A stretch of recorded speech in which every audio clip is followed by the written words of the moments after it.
Esse é o podcast Cardiopata e aí, um podcast onde uma mãe e uma médica se juntam para falar de coração no sentido literal e também no mais humano possível. Eu sou a doutora Carol, uma cardiopediatra apaixonada pelos pequenos corações. E eu sou a Ju, a mãe da Laís e do Pedroca, um pequeno grande guerreiro de coração especial. Antes de começar a ouvir esse episódio, já aproveita, se inscreve no canal, ativa a notificação. Tem episódio novo toda quarta-feira às 18 horas para você, no YouTube e nas principais plataformas de streaming. E hoje a gente vai falar de um assunto que as mães de cardiopata conhecem bem, mas por vezes ficam um pouco assustadas, né? Que é a chegada no pronto-socorro. O pronto-socorro pode ser a porta de entrada, né, Ju, para o sistema de saúde das crianças cardiopatas. E sempre existe um receio, será que vão saber cuidar da cardiopatia do meu filho na emergência? É verdade. E para falar sobre esse assunto, a gente convidou a doutora Priscila Maruoka, que é cardiologista e intensivista pediátrica, coordenadora clínica da UTI cardiopediátrica da PUC Campinas, fundadora e presidente da ONG Coração Curumim, fundadora do grupo Congênitos, que é referência no suporte e atendimento de cardiopatas em Campinas e região, e fundadora e coprodutora do CardioPed Pro, que é um sistema de ensino em cardiologia pediátrica. Seja bem-vinda, doutora Pri. Obrigada. Ai, Pri, bem lembrado também uma coisa, que ela é uma excelente desenhista de coração. É verdade. Amante de corrida e de viagens. Exato. Muito bem. A parte principal do meu currículo aí, né? Viagens, desenho. Que acho que é importante as pessoas saberem que a gente é mais do que médico, sim, né? Sim, com certeza, com certeza. É isso aí. Obrigada, viu, gente, pelo convite de estar aqui hoje falando com vocês. Eu acho que é um tema muito importante. Eu queria também parabenizar por esse projeto, porque as mães realmente precisam desse apoio, dessa informação. Então, queria aqui agradecer vocês, tá? Pelo Obrigada, convite. Pri. Obrigada por ter vindo de Campinas até aqui, bater um papo com a gente. E eu queria começar te perguntando, você que é uma pessoa que é bastante envolvida, né, com a divulgação do ensino, da cardiologia pediátrica para os pediatras e tudo mais, qual que você acha que é o maior desafio do pediatra na emergência ao receber uma criança cardiopata? O que você costuma falar para os pediatras?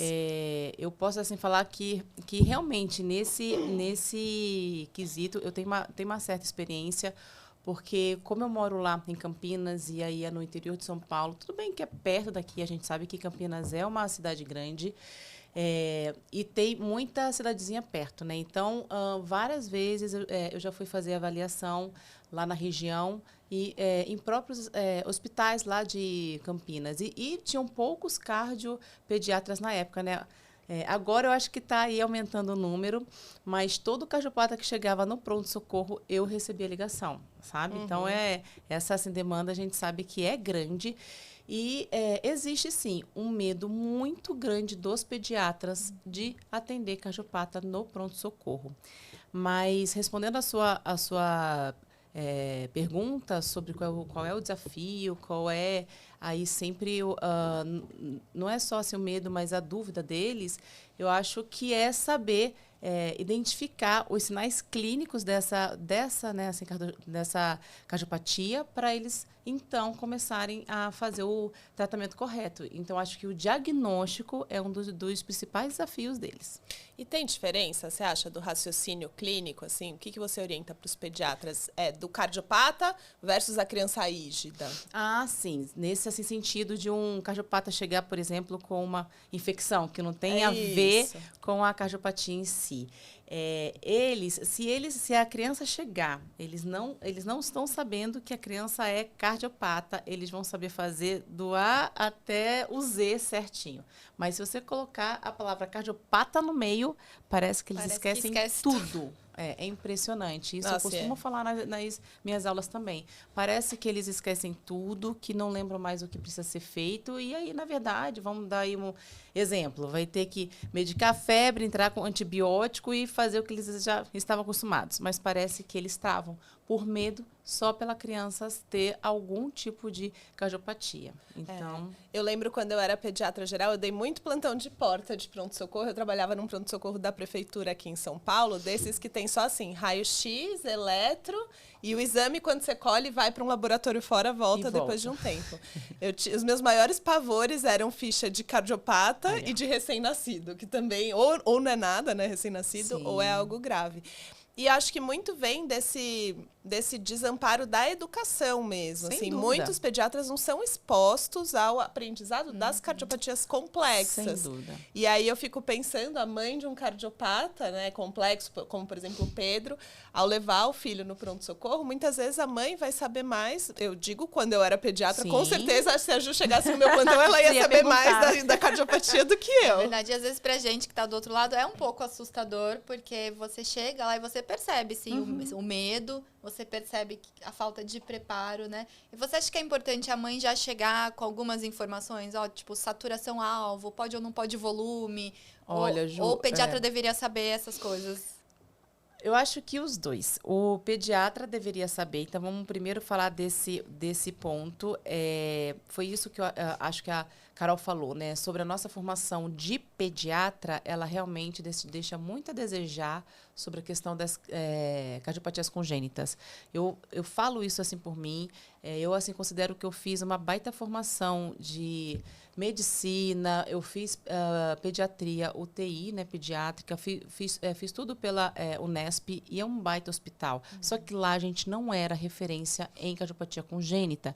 Então, por mais que eu tivesse tido aula sobre o que são as cardiopatias congênitas, o que né, acontece, quando eu escutava qualquer sopro no pronto-socorro, a gente chamava o nosso único professor de cardio para ir lá ouvir e a gente não tinha eco. Sabe? Era eco de adulto, então era super difícil. A minha formação, por mais que fosse assim, muito boa, eu não saí formada bem em cardiopatia congênita.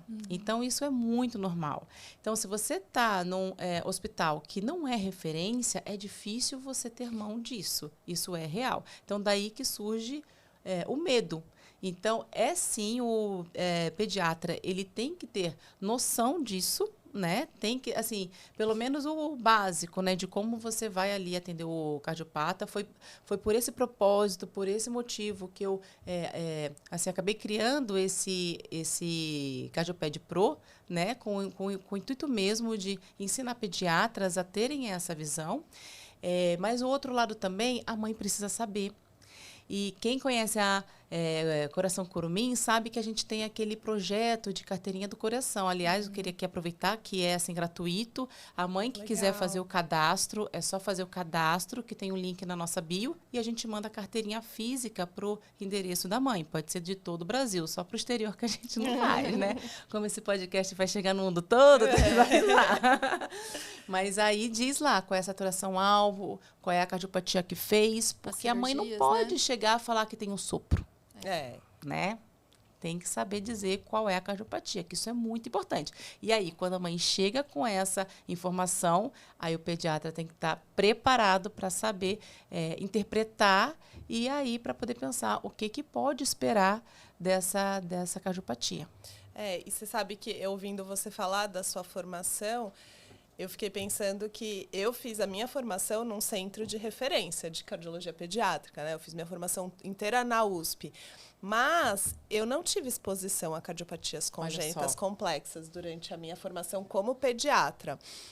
Porque na época eram só 2 anos, né? Não sou tão velha assim, os pediatras estão me ouvindo, mas eu fui a última turma que fez só 2 anos de pediatria.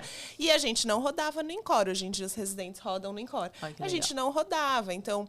É isso, eu tinha algumas aulas, um ou outro paciente que às vezes aparecia no pronto-socorro, mas a gente não tem aquela vivência. E a gente sabe, a gente vê mesmo os residentes, eles demoram aí quase 6 meses, 1 ano, para começar a efetivamente entender as cardiopatias complexas. Então, eu acho que essa parceria do pediatra, olhando a criança como um todo, olhando toda a parte pediátrica, e o cardiologista é muito importante, principalmente nas cardiopatias complexas, né? Uma CA, uma CIV, isso é de domínio do pediatra geral. Mas um GLEN, uma hipoplasia, isso o cardiopediatra vai precisar estar junto. Mas eu posso afirmar com você, e essa experiência eu tenho, porque com esse curso agora que a gente está fazendo, né, no digital, a gente tem alunos do Brasil inteiro. A gente está falando aqui sobre cardiopatias complexas, mas o básico, Carol, às vezes falha também. Eu já recebi dúvidas se a gente precisava entrar com proxímpron com um paciente que que ia nascer e tinha defeito de septo atrioventricular total.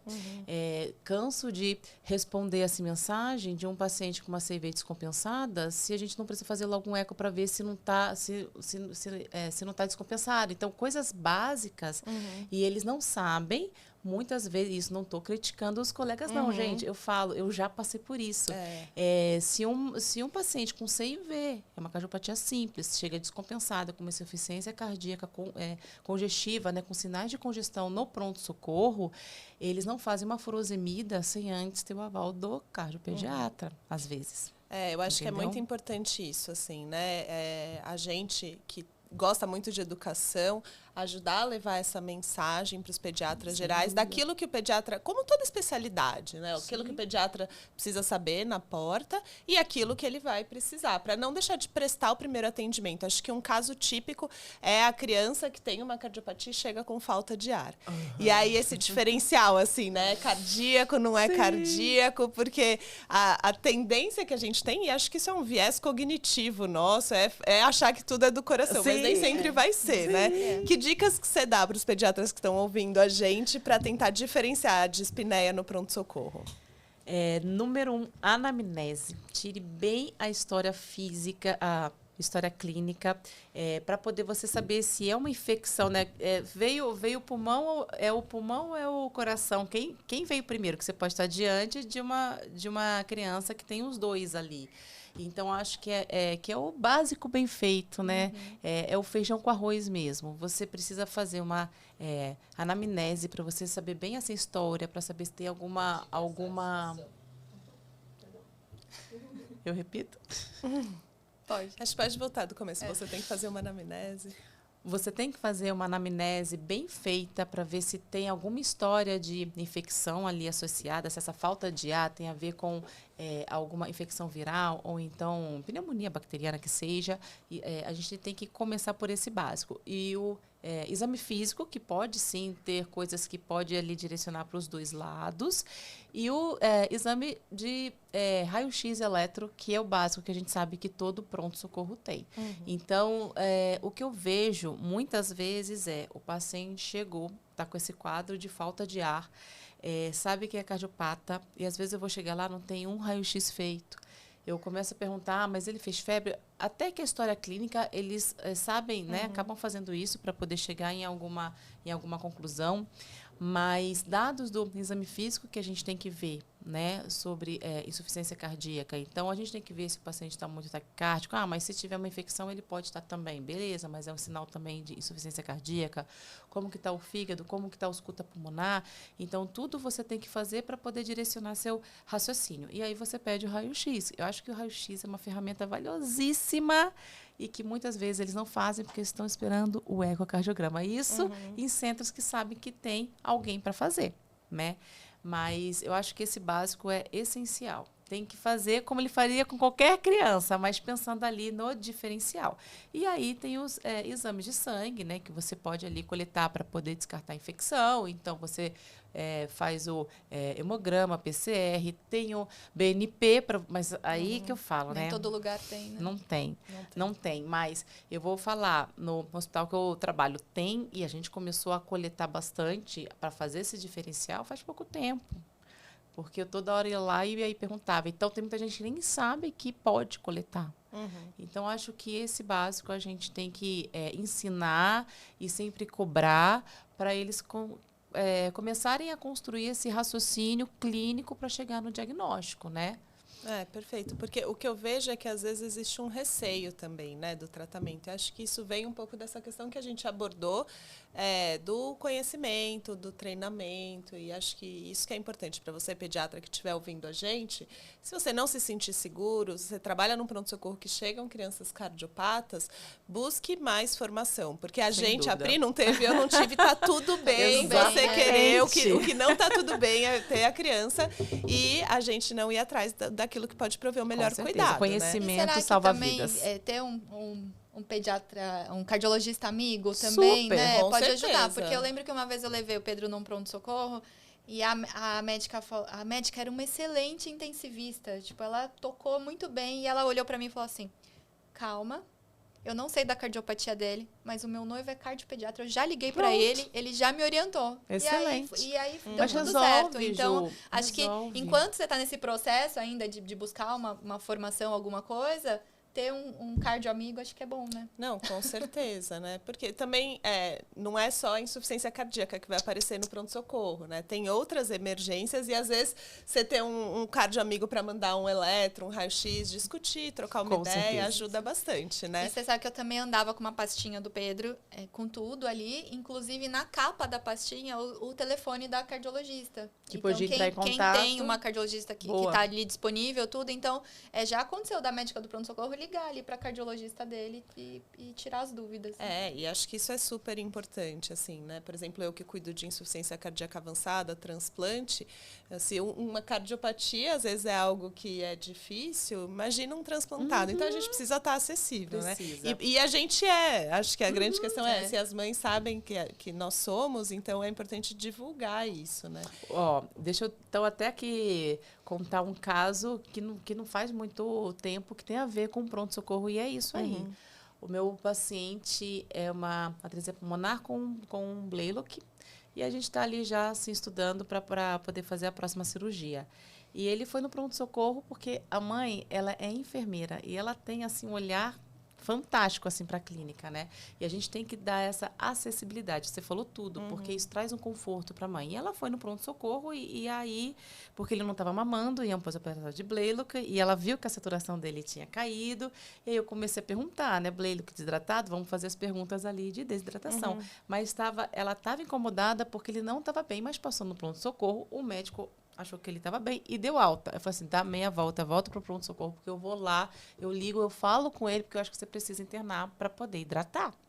Então, o pediatra ele não tinha noção que dar alta para um Blaylock desidratado, por mais que lá no pronto-socorro ele estava bem, ele não sabia qual era a saturação basal dele, que tinha caído, não tinha perguntado sobre o xixi, porque para ele foi, examinou, ele estava bem.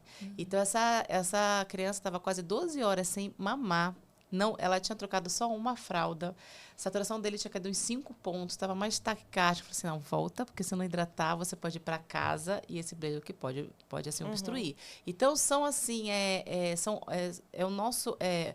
olhar mais fino que faz a diferença. E isso, eu sei que o pediatra no pronto-socorro é difícil de ter, gente. Isso, eu acho que aquele que estuda, que vai atrás, ele ali no Blaylock, ele vai ter esse, né, pensamento de investigar. Mas, nossa, está longe de ser todos os pediatras do pronto-socorro. Então, como eu já assim, respondi, ela nem foi embora. Ela voltou, ele fez tudo, internou. E aí a gente conseguiu hidratar. Ele ficou outra criança, mas ele poderia ter ido para casa. Entendeu? E você sabe que muitas vezes a mãe percebe antes, né? A gente tá ali 100% com a criança. Então, a gente conhece 100% daquela criança, né?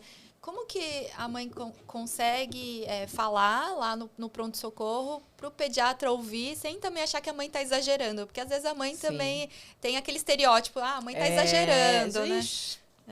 Já vi assim, bastante gente com esse olhar para a mãe.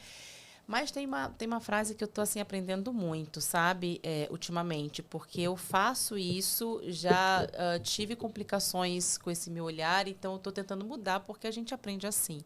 A gente não pode subestimar o paciente cardiopata, subestimar a gravidade do paciente cardiopata. Então, realmente, o medo vem porque todo mundo tem medo do desconhecido. Você não conhece a cardiopatia, você vai ter medo. Mas não subestime. Pintou ali alguma dúvida? Faz. Então, foi isso que eu fiz com a mãe. Pode ser que ele podia ter ido para casa, ficado bem, né? Mas ele podia ter ido e ele podia ter piorado muito a clínica dele. Então, eu estou agora com essa meta, não vou subestimar os meus cardiopatas, porque se a gente subestima a gravidade, ele volta pior, ele tem alguma complicação. Então, eu acho que esse recado para os pediatras também é super importante.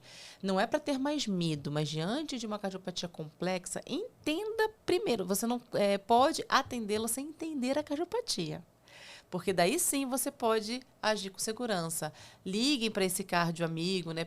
Pergunte para algum cardio que você conheça o que pode esperar dele. Eu sou uma cardio super acessível. Todo mundo tem meu telefone, mas muitas vezes as pessoas têm receio de ficar ligando. Não quer Entendeu? incomodar, eu entendo, né? E o profissional de saúde tem que ligar para poder tirar dúvida. Né? É verdade. Porque às vezes é o que você falou, é questão de minutos, né? Eu já levei o Pedro no pronto-socorro com quadro respiratório, com crise de chiado mesmo, era respiratório clássico, mas ali no meio da consulta com o pediatra, ele se contorceu de dor na barriga. Eu falei, opa, peraí, já não é mais só respiratório, né? Tem baixo débito aí junto. Exato. Né? Então, acho que a rapidez também com que eles evoluem, o cardiopata, é muito rápido, né? Às vezes uma infecção descompensa a cardiopatia, né? Ele nem foi lá por isso, mas acaba ficando por isso, né? E acho que uma mensagem importante é valorizar a mãe, o cuidador, a impressão clínica deles. Porque às vezes é sutil, mas essa mãe vê essa criança o tempo inteiro, dias, né? Todos o olhar os dela dias. já é treinado. Então, um pouquinho que a saturação caiu, que às vezes a mãe fala assim, é para saturar 75, 85, mas ele satura 85. Se ele está saturando 79, o normal dele não é 79. Né? Valorizem isso, gente, valorizem. Né? Acho que isso é importante. Então, fazer esse conjunto, né, da percepção da mãe com o conhecimento da cardiopatia, com buscar ajuda. Acho que isso faz a diferença. Vamos ouvir agora a Carla, que é mãe do Samuel, que viveu uma situação difícil aí num pronto-socorro, no qual ela passou por um momento angustiante. Olá, eu me chamo Carla, eu sou mãe do Samuel, ele tem 15 anos e a cardiopatia dele é cardiomiopatia dilatada. Ele encontra-se transplantado desde o dia 27 de agosto. Nós tivemos várias experiências antes do diagnóstico final, mas a última, que foi a que me marcou bastante, porque ele já estava há muitos dias com sintomas, e aí fizeram raio-x, exame de sangue, enfim. E na hora da médica avaliar ali o raio-x, me chamou a atenção que aquele raio-x estava todo branco. Imaginei que aquele raio-x todo branco pudesse ser uma pneumonia muito severa, porque ele estava tendo muita tosse, né? E febre, enfim. E aí ela me disse que não, aquela imagem toda branca era do medicamento que ele estava utilizando para asma, que ele aparecia no raio-x. Ocorre que 5 dias depois nós tínhamos uma consulta já agendada com uma pneumologista e prontamente, quando ela abriu aquele raio-x, ela já viu que era uma alteração cardíaca e quando ela viu o laudo piorou a situação, porque ali estava indicando uma possível cardiomegalia e que nos orientava para ir para um cardiologista. Essa foi assim uma grande frustração que a gente teve. Poderia ter acontecido alguma coisa com o nosso filho por causa de uma análise incorreta de uma médica no pronto-socorro.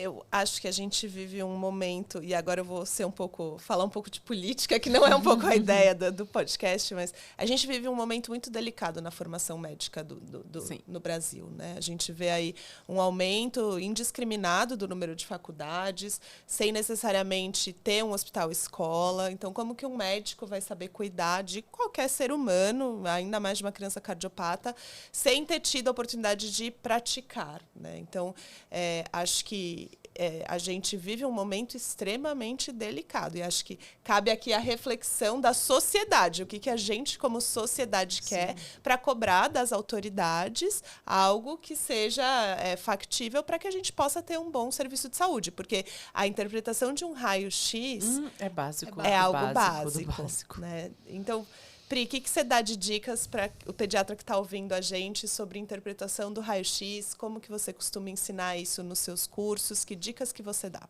Tá. Antes disso, só para poder assim complementar, quem está lá no pronto-socorro, né, a grande maioria das vezes é o recém-formado, que é uma outra coisa que a gente precisa pensar. Não é aquela pessoa que fez a especialidade, a gente sabe que a nossa realidade é essa. Então, eu entendo essa frustração da mãe, a gente sabe os riscos que a gente tem, mas mais do que nunca, recém-formados, vocês precisam se estruturar, né? Precisam saber que o pronto-socorro é uma coisa séria, e eu acho que o básico do raio-x todo médico precisa ver, né?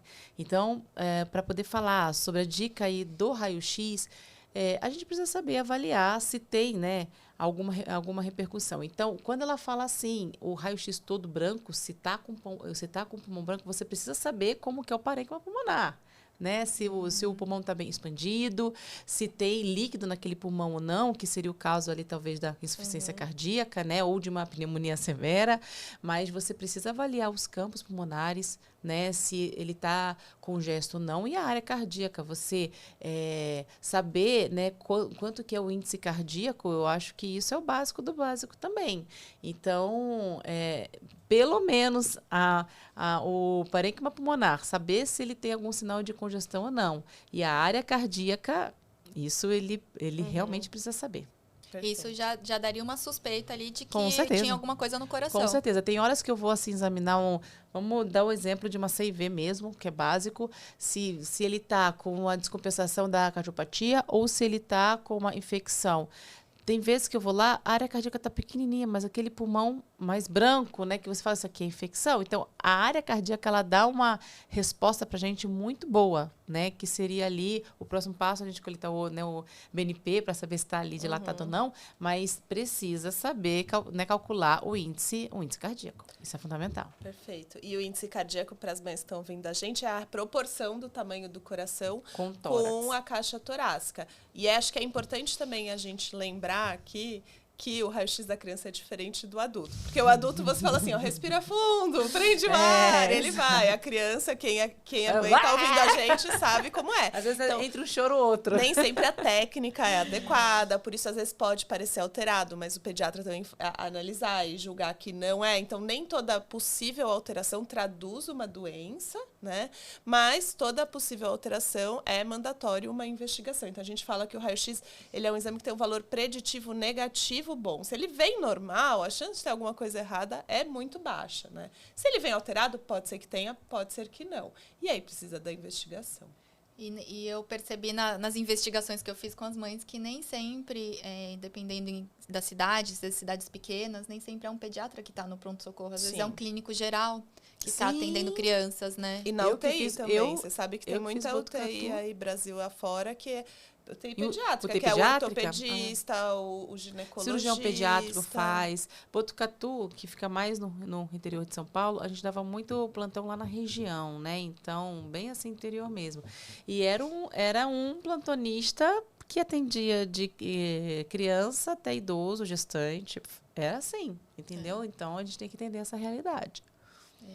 Bom, antes de continuar o nosso bate-papo aqui com a doutora Pri, eu vou chamar agora o nosso quadro Minuto Legal, que é o nosso quadro jurídico em parceria com Vilhena Silva Advogados. Olá, o Minuto Legal está de volta, hoje ao lado do advogado Fábio Santos, especialista em direito à saúde, e ele falará sobre limitação de cobertura pelo plano de saúde, o que fazer em caso de recusa de atendimento pela operadora e reembolso.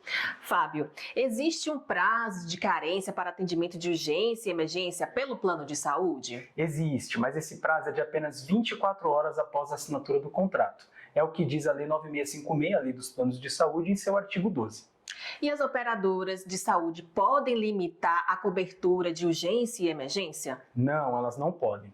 Ainda que o paciente tenha declarado ao contratar o plano que é portador de doença pré-existente, a operadora deve prestar atendimento imediato após escoado aquele prazo de 24 horas. Isso é o que determina a Lei 9656, a ANS em sua resolução 566 e, inclusive, é a jurisprudência atual do STJ. Bem, Fábio, então o que fazer em caso de recusa de atendimento pelo plano de saúde na hora da emergência? Esse é um momento delicado, mas eu indico que o paciente assuma a internação de forma particular e questione posteriormente a ouvidoria da operadora, bem como a ANS sobre essa cobertura. Caso não haja o pagamento desse atendimento prestado a ele, é possível também mover uma ação judicial para responsabilizar a operadora. E caso o plano de saúde não tenha especialidade, seja médica ou de equipamentos, para atender o paciente, como fica essa cobertura?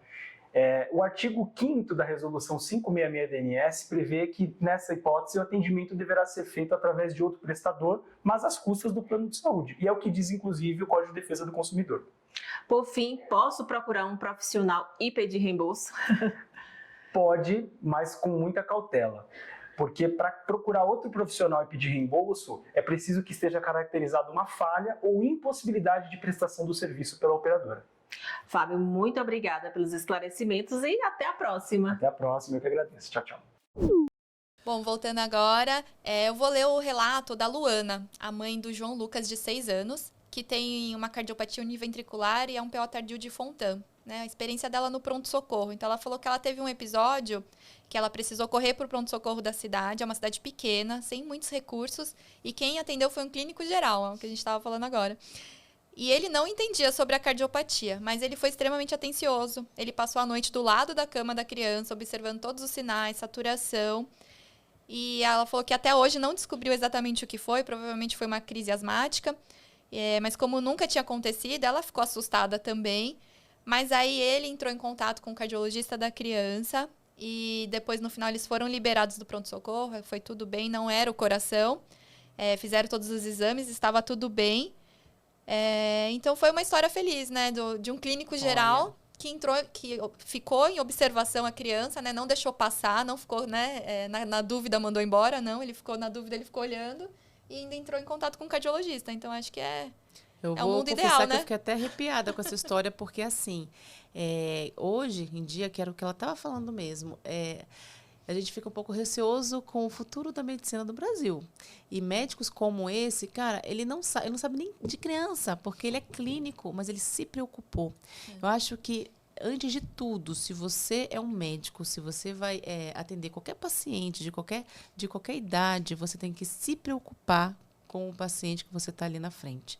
Essa sua preocupação e o se importar mesmo com o que você vai fazer com ele faz toda a diferença. Você pode não saber nada de cardiopatia, mas se você usar o básico que toda faculdade deveria ter e se importar com o paciente, você não vai deixar esse paciente passar apuros. Então, ele se preocupou, ele ficou lá vendo, fazendo o que ele podia e ainda entrou em contato com o cardio dele. Isso aí nossa, parabéns para esse médico, porque tá faltando médicos assim, de verdade. Tá faltando médicos assim. Acho muito legal esse depoimento da Luana, né? Para mostrar que nem sempre quando uma criança cardiopata que está fora de um centro, que não tem acesso a um pronto-socorro com cardiologistas pediátricos 24 horas por dia, porque a gente sabe que isso é exceção, não é a regra, nem sempre o desamparo vai acontecer.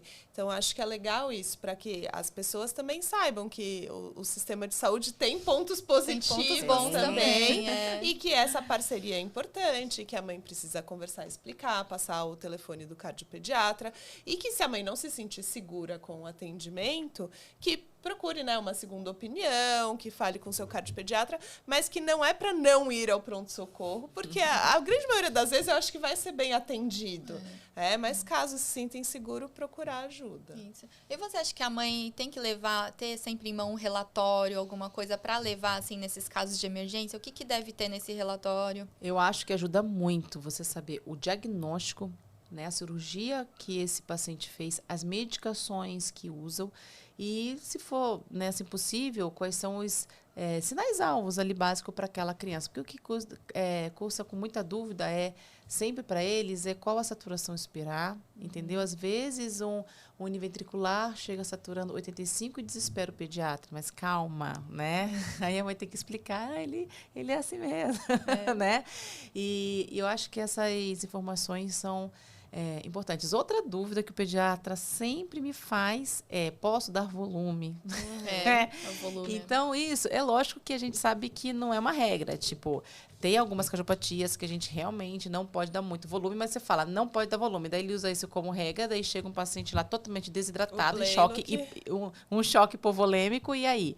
Então, eu acho que depende muito e ele precisa fazer esse raciocínio clínico. Por isso que esse cardio aí, amigo, funciona bem, né? Eu lembro, o Pedro, ele tem insuficiência tricúspide, né? Então, toda vez que eu ia no pronto-socorro, eu ficava assustada também. Tipo assim, nossa, não pode dar soro, porque ele tem insuficiência tricúspide, né? Então, era uma coisa que eu sempre falava, liga primeiro, antes de fazer volume, vamos perguntar pra cardio dele, né? Pra ver se pode, não pode, o quanto pode, né? Então, sempre deu bom, assim, essa parceria.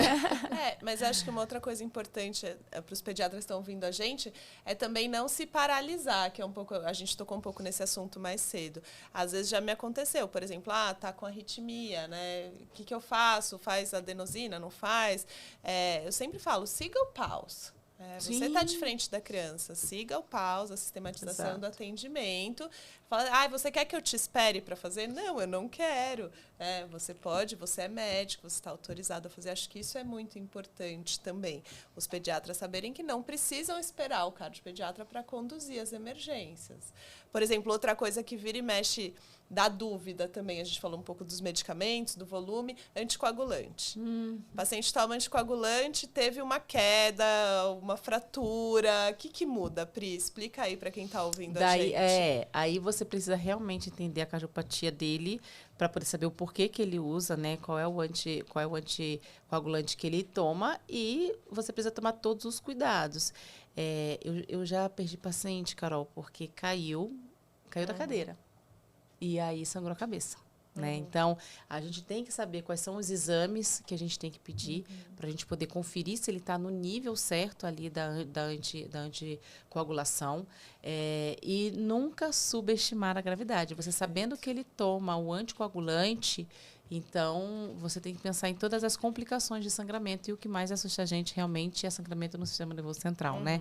Então, a gente tem que pensar nisso antes de dispensar o paciente, ter a certeza que está tudo certo com a anticoagulação dele. Perfeito. E acho que isso é um papel muito nosso também, cardiopediatra. A partir do momento que a gente vai prescrever o anticoagulante, tem que avisar a mãe. Tem que orientar muito bem essa mãe, né? Dos riscos, da importância do controle laboratorial. Se tiver um traumatismo, uma queda, bateu a cabeça, precisa procurar o atendimento pelo risco de sangramento. E pro pediatra que está lá, não dê alta antes de fazer essa pesquisa, né? Teve uma história de sangramento, tossiu, tá sangrando, teve um sangramento nas fezes, qualquer sangramento que ele acha estranho, então tem que solicitar, melhor, tem que investigar melhor.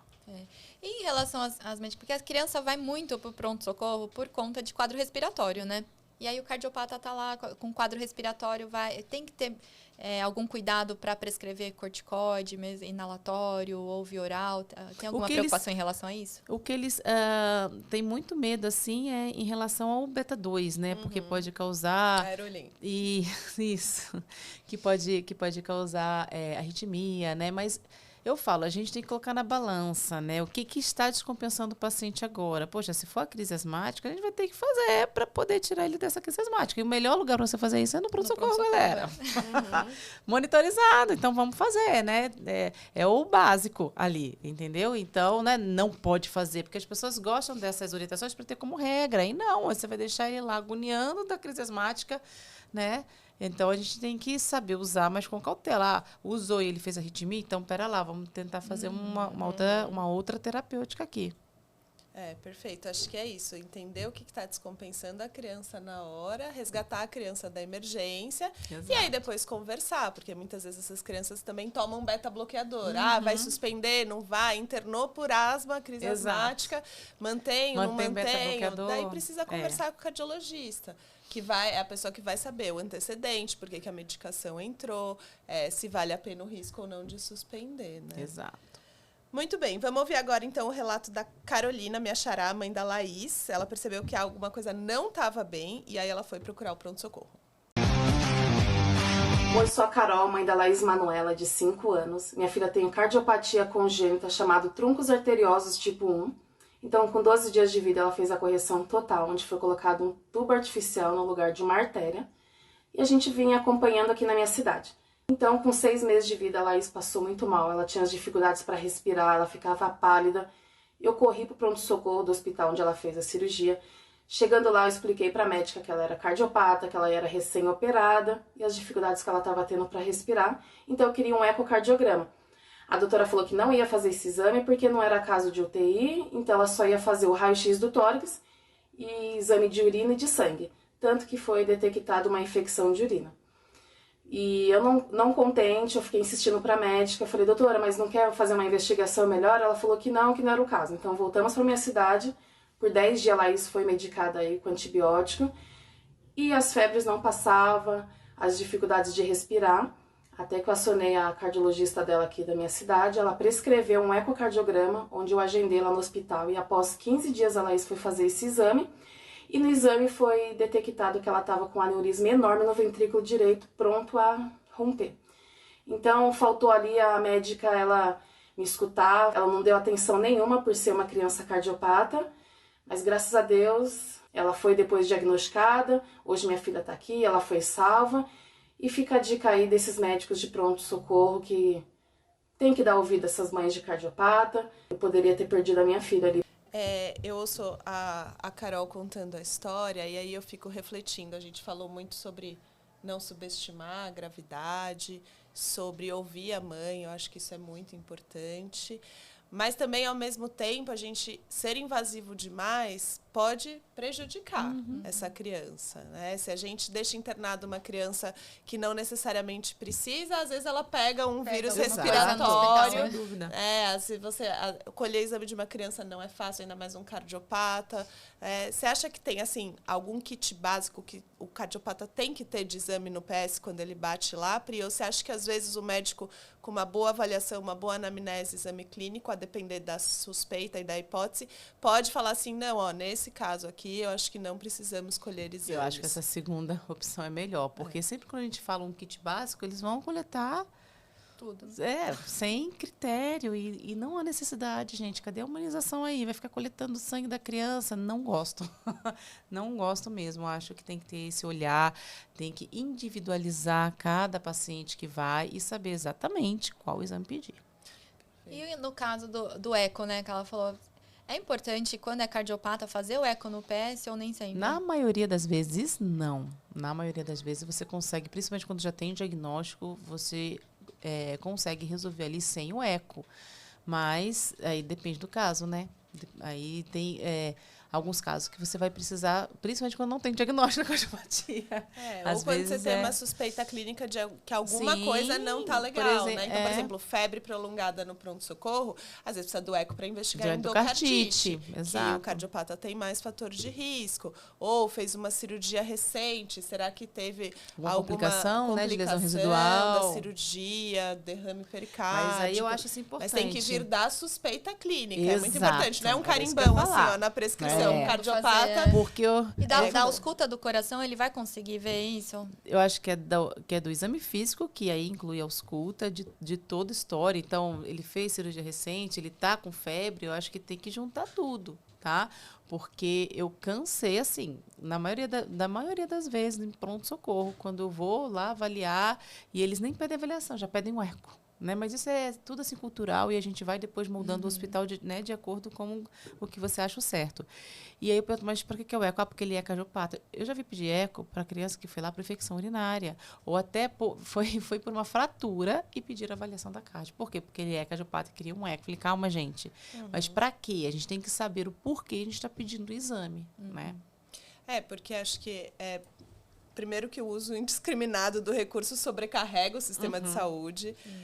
E depois que um eco numa criança também não é algo simples. Por mais que a gente fale, um eco é um exame não invasivo, a gente sabe que é muito estressante para uma criança fazer. E se você pede eco toda hora, essa criança vai ficar meio traumatizada Ecoterapia, de fazer eco. A gente até chama de ecoterapia. Aí a hora que você precisar de um eco de verdade, a criança não para quieta, porque né, já não aguenta mais todo mundo fazendo eco. Então, acho que isso é muito importante. Individualizar o exame diagnóstico, ele vem da suspeita clínica, então depois da anamnese, depois do exame físico, não no carimbão ali da entrada do pronto-socorro. E essa criança, não sei, talvez ela tenha dado o azar de ter uma infecção urinária também, né? Então, meio que juntou as duas coisas, aí a médica do PS corretamente tratou a infecção urinária e mandou para casa, né? Então, Perfeito, mas acho que assim, tinha alguma coisa que não estava legal, a mãe provavelmente estava vendo alguma coisa além da febre, e aí entra aquela história que a gente falou de valorizar também. Porque é engraçado. Porque a mãe não é porque tem uma infecção urinária que não também não pode ter outra coisa. E porque às vezes a mãe não sabe explicar o que é, né? Que já aconteceu isso comigo, de eu falar pra pediatra do Pedro assim, olha, o Pedro não tá legal. Mas o que ele tem? Eu falei, eu não sei explicar, ele tá diferente, mas eu não consigo te falar assim, é isso. Mas pra mim ele tá diferente. E depois ele descompensar. Então, assim, a mãe sente. Sim, tá lá vendo todos os dias. Esse olhar é muito fino, né? Muito. Isso. Eu vou ler mais um relato agora, que é da Suzana. Ela é mãe de uma criança de 3 anos com tetralogia de Fallot. E ela vai relatar uma história dessa de medo mesmo do cardiopata, né? O filho dela, cardiopata, quebrou o braço com 3 anos, fez uma pequena cirurgia para colocar haste no osso. E 1 mês depois ele tinha que voltar para retirar essa haste, né? E aí, lá na anamnese com o anestesista, ela falou que ele era cardiopata. E aí ela percebeu que nessa hora o anestesista travou, né? Ficou branco, começou a tremer, mas não falou nada. Aí começaram o procedimento e ela ouvia muito o menino chorar durante o procedimento. E aí 15 minutos depois o médico chamou e falou, olha, o anestesista não conseguiu achar a veia, então a gente fez o procedimento sem anestesia. E aí o entendimento dela foi que claramente o médico ficou com medo de anestesiar por ser cardiopata. E aí eu te pergunto, tem algum risco de anestesiar a criança cardiopata? Olha, gente, risco tem até para criança não cardiopata, né? A única coisa que, né, preocupa mais a gente, o paciente que tem cardiopatia, porque a anestesia ela pode realmente baixar os batimentos cardíacos, né? Você pode ter uma descompensação ali hemodinâmica, mas isso para qualquer criança, e aí para o cardiopata vai ser pior, né? Mas tudo é feito com segurança, né? A gente sabe como agir se a criança descompensar. Então, também fazer um procedimento que é doloroso numa criança sem anestesia, porque ele é cardiopata, daí também não dá, né? Mas, realmente, todo anestesista, ele pede uma avaliação cardiológica para ver se, né, até ter algumas orientações em relação a dessa cardiopatia, se, né, precisar ali fazer alguma coisa. Mas precisa fazer anestesia, né? A gente sabe que tem os riscos, mas a gente precisa né, fazer para não ter essa complicação. E é importante esse bate-papo com o cardiologista. Então, a gente recebe muito no consultório a avaliação pré-operatória, porque para algumas crianças, algumas medicações não vão ser indicadas, por exemplo, pacientes com síndrome do QT longo, arritmias. Então, esse direcionamento, ele é muito legal, fazer, que é o que a gente falou desde sempre, né? A parceria, assim, é sobre isso. Se eu não tenho toda a informação, e a maioria das vezes a gente não vai saber tudo, é buscar a informação com o colega para poder garantir o melhor cuidado. Porque, às vezes, também, o que acontece é que a criança chega por algum outro problema, né? Por exemplo, assim, ele veio por causa da fratura e tudo mais. Vai ficar internado esperando o momento da cirurgia, né? E esse cuidado enquanto a criança está lá também é algo que às vezes é difícil para o pediatra, esse entendimento do que fazer. Ou, por exemplo, a criança não tinha diagnóstico, aí chegou, você fez lá o raio-x, cardiomegalia, fez a suspeita, aí fez o eco, tinha uma cardiopatia, e aí você vai referenciar para um centro de cirurgia cardíaca. Como que o pediatra deve cuidar dessa criança até ele ir para o centro de referência? Pri, o que você acha que são dicas importantes da gente passar aqui para o pediatra que está ouvindo a gente, de como cuidar da criança que internou? O cardiopata que ou internou. então até aquele que nasceu, né? Ou aquele que nasceu. Meu Deus do céu. Que acho que são as cardiopatias mais graves, né? Que são essas do período neonatal. Carol, agora você assim, tocou num ponto que eu falo muito, né? Nesse projeto Cardioped Pro, que é o pediatra estabilizar o paciente até mandar para o serviço de referência. Porque a gente sabe que são poucos os serviços aqui de referência.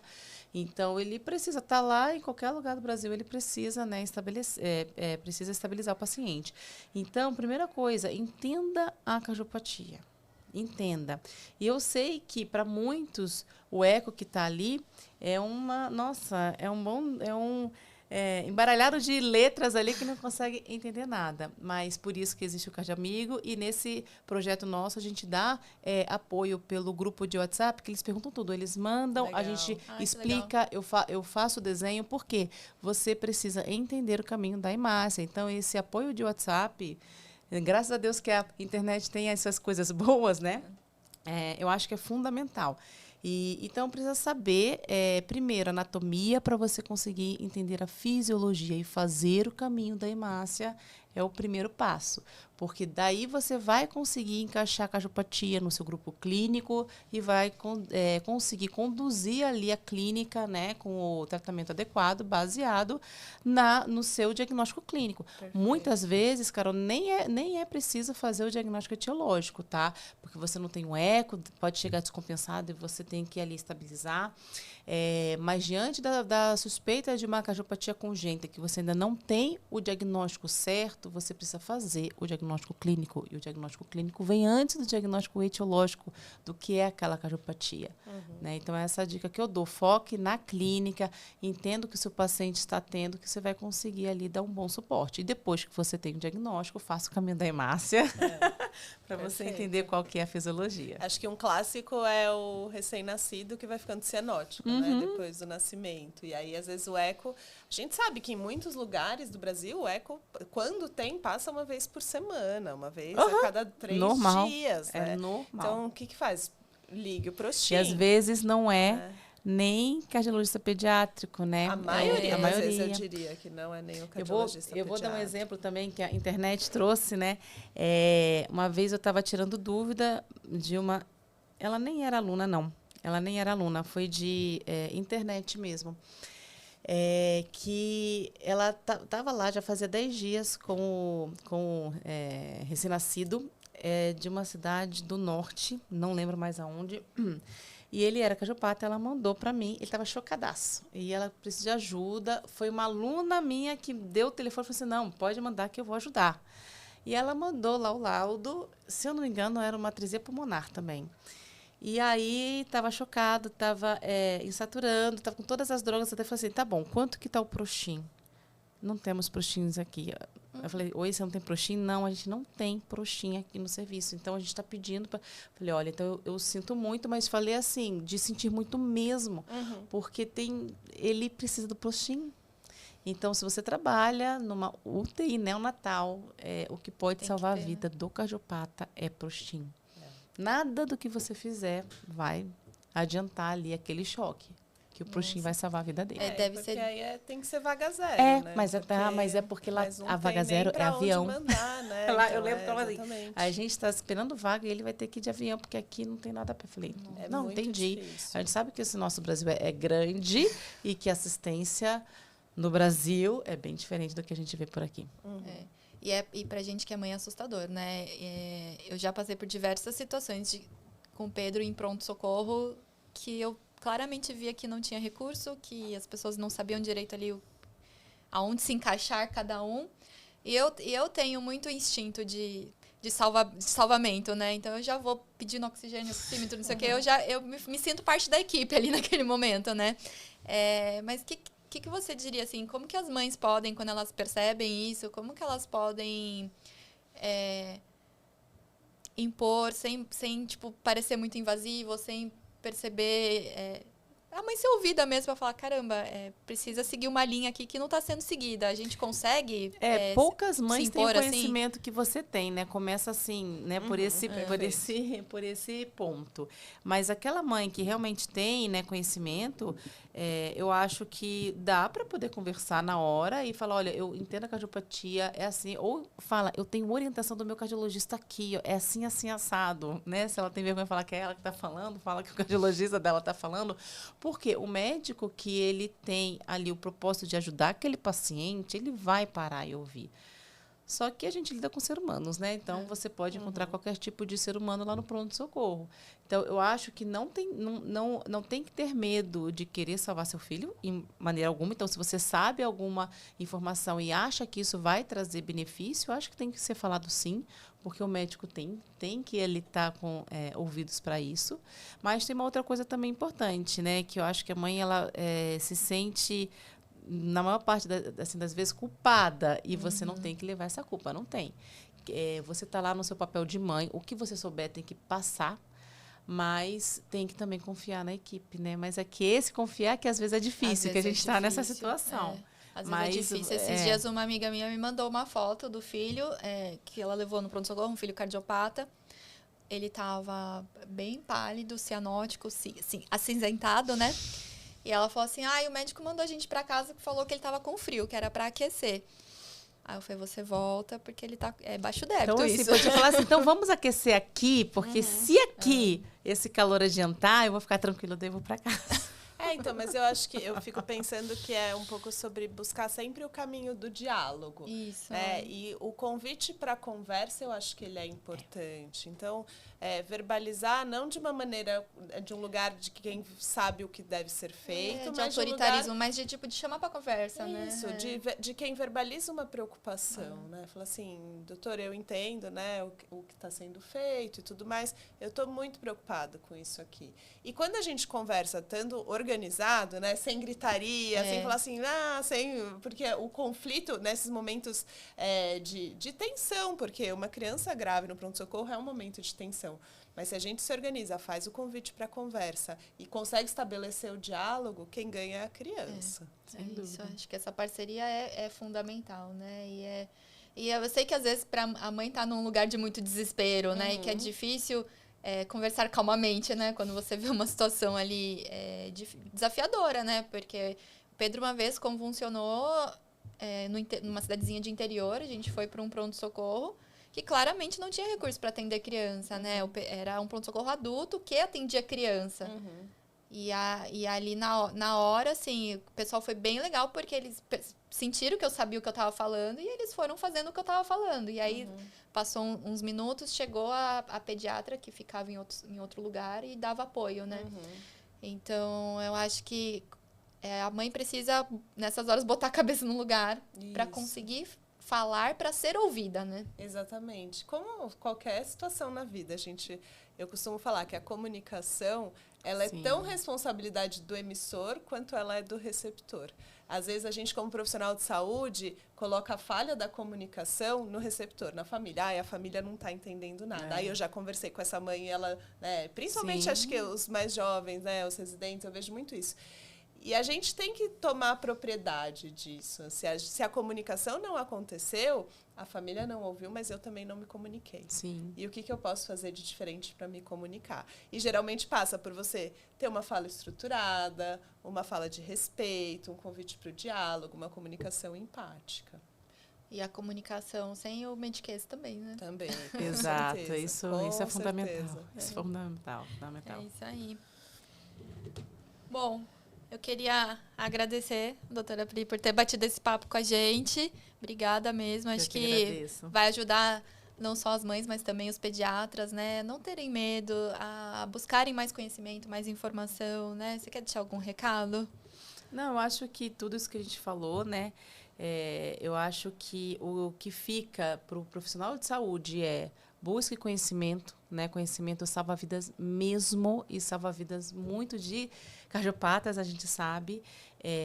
Acho que tem que ter esse ouvido aberto, a mãe que está lá, o pai que está lá, porque com certeza eles têm muito a contribuir para o nosso diagnóstico. E para as mães, mantenham-se também informadas. Novamente, conhecimento salva vidas e pode salvar a vida do seu filho. É isso aí. Eu queria agradecer também as mães que mandaram os depoimentos, os relatos. Acho que isso ajuda muito a enriquecer aqui o nosso bate-papo, a nossa discussão. E ajuda também a inspirar, né, quem está ouvindo. Com certeza, né? Acho que essa rede ela é muito legal. Obrigada, Pri, por você ter topado vir aqui falar com a gente. Acho que foi muito enriquecedor, tanto para as mães quanto para os pediatras. Quer deixar suas redes sociais aqui? Como que os pediatras que querem aprender podem te encontrar? Pediatras, vocês podem me encontrar no @cardiopedpro. E mães, no @doutora.Priscila Maruoca e também da Coração Curumim, gente. Entrem lá no @Coracal, que seria coração, né? Coracal Curumim, que é uma ONG, a gente não pode chamar de ONG, é uma associação. Que é uma OSC, de apoio ao tratamento das crianças com cardiopatia congênita. A gente fica lá em Campinas e todo apoio, toda a divulgação é muito bem-vinda. Perfeito. Pri, obrigada. Acho que a nossa missão aqui é divulgar informação de qualidade. Então, você que está ouvindo a gente, pode ir atrás desses 3 perfis, que vai ter coisa muito robusta aí para você se informar. E no próximo episódio, a gente vai falar sobre um assunto muito importante, que durante muito tempo acho que não foi tão valorizado, e a gente vem nessa missão cada vez mais do cardiopata ter qualidade de vida também, e não só sobrevida, que é a questão da fala, da alimentação, como que o fonoaudiólogo ajuda a criança cardiopata a comer, a falar, a se comunicar. Acho que vai ser bem legal, né, Ju? É isso, aquele medo de todo mundo que vê o cardiopata, tão magrinho, né? Então a gente vai também chamar uma nutricionista para conversar sobre essa parte, então não perca. Toda quarta-feira tem episódio novo às 18 horas aqui no YouTube e também nas principais plataformas de streaming. streaming, não se esquece de se inscrever e também de ativar as notificações. Até o próximo episódio, pessoal. Até lá, pessoal. Tchau, tchau.